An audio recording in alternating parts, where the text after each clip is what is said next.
জীবনে কিছু মানুষ আপনার কাছে আসে ভালোবাসার টানে আর কিছু মানুষ আসে স্বার্থের টানে। হাই এভরিওয়ান, আসসালামু আলাইকুম। আশা করছি সবাই ভালো আছেন।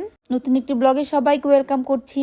আর ভিডিওটি ভালো লাগলে সবাই লাইক কমেন্ট শেয়ারের পাশাপাশি অবশ্যই আমার পেজটাকে যারা এখনো ফলো করেনি তারা ফলো করে দিবেন। তো আজকে অবশ্য অনেকে বুঝে গিয়েছেন আমি আমার বাবার বাড়িতে গিয়েছিলাম, সেই ব্লগটি আজকে শেয়ার করতে যাব। শুধুমাত্র 2 দিনের জন্য গিয়েছিলাম।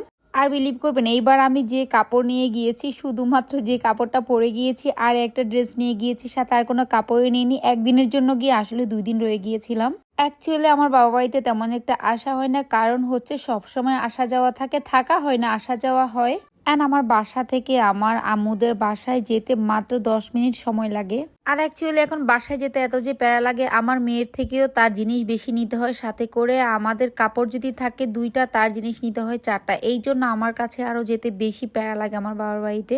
এই তো তারপর এসে দেখি যে আমার আব্বু রান্নাবাড়া করতেছে আমাদের জন্য, আর আমার পছন্দের কিছু খাবার রান্না করছিল। ছোট মাছ দিয়ে জলপাই একটা টক রান্না করেছিল। এই তো আমরা আগের দিন এসেছিলাম, এটা তার পরদিনের ভিডিও। একটু একটু করে আসলে ভিডিও নিয়ে রেখেছিলাম। ঘুম থেকে উঠে আমার ফেভারিট বারান্দায় চলে এসেছি, একটু করে পিকচার তুলে নিলাম, তারপর কিছুটা ভিডিও করেছি। এন্ড এই যে আমার মেয়ে নিচে বাঘবাকুম দেখতেছিল, তার নানার বাসায় আসলে এই বাঘবাকুমগুলো দেখা যায়। এন্ড এই তো এখন তার নাস্তা বাড়িয়ে নিচ্ছি, তাকে নাস্তা করিয়ে দিয়ে দেন হচ্ছে আমি নাস্তা করতে চলে এসেছি। সকালে খাবার দাবার শেষ করে দুপুরে প্রিপারেশন শুরু হয়ে গিয়েছিল। এই যে আমার মেয়ের জন্য মিষ্টি কুমড়া ভাজা করা হচ্ছিল।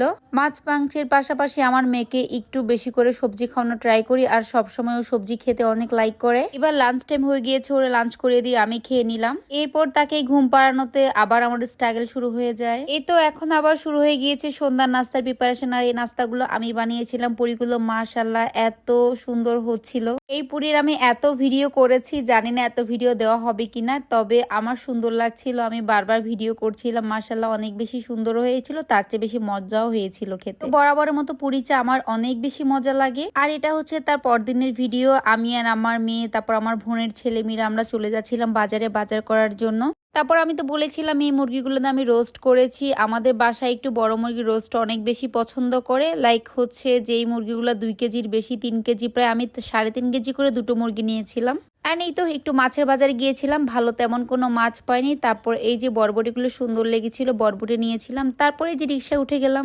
আর এত রোদ ছিল আমার মেয়ে তাকাতে পারছিল না। তারপর আমার আরো টুকিটাকি কিছু বাজার ছিল, বাসার সামনে এসে দেন হচ্ছে বাজারগুলো করে নিলাম। আর আমার মেয়ে দেখেন এত দুষ্টু শুরু করেছে, সে পারে না পুরো বাজারে সবকিছু নিয়ে নে। অনেক কিছু নিয়েছে, কোনো কিছুই খায় না। এই তো দেন টুকটুক করে বাসায় চলে এলাম। বাসায় এসে তো এই ভিডিওটা আপনাদের সাথে আমি অলরেডি শেয়ার করে ফেলেছি। এরপর আমি মাংসগুলোকে কেটে নিলাম রোস্টের সাইজ করে। তারপর হচ্ছে আমি ধুয়ে ভালো করে পরিষ্কার করে ম্যারিনেট করে রেখে দিয়েছি। আর এই রোস্টের রেসিপিটা আমি আপনাদের সাথে অবশ্যই শেয়ার করব।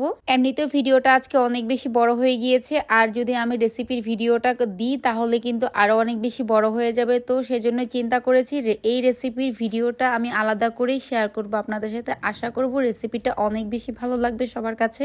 নিজের রান্না বলে প্রশংসা করছি না, আলহামদুলিল্লাহ আমার হাতের এই রোস্ট রান্নাটা অনেক বেশি মজা হয়, আর সবাই অনেক বেশি পছন্দ করে আমার হাতের রোস্ট রান্নাটা। তাই আমি যখনই বাসায় যাই আমার বোন এবং আমার আম্মুদের আবদার থাকে আমি যেন রোস্ট, সাদা পোলাও আর আমার সেই স্পেশাল শুটকি ভর্তাটা করি।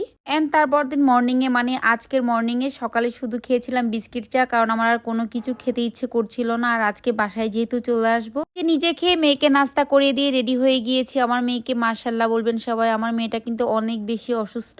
আরো 2 দিন থাকার প্ল্যান ছিল, তো আমার মেয়েকে নেবুলাইজ করতে হবে, যার কারণে বাসায় চলে আসতে হয়েছে, কারণ বাসায় নেবুলাইজের মেশিন আছে। মেয়েটা কোনোভাবে আসতে চাচ্ছিল না, আমার কাছেও ভালো লাগছিল না। ওর যেহেতু শরীরটা ভালো নেই, নিজের কাছেও আজকে কেমন যেন ঠান্ডা ঠান্ডা লাগছিল। এনিওয়েজ তো কেমন লেগেছিল আজকের ব্লগটি অবশ্যই কমেন্ট করে জানাবেন। ছোটখাটো একটা ব্লগ শেয়ার করলাম আপনাদের সাথে।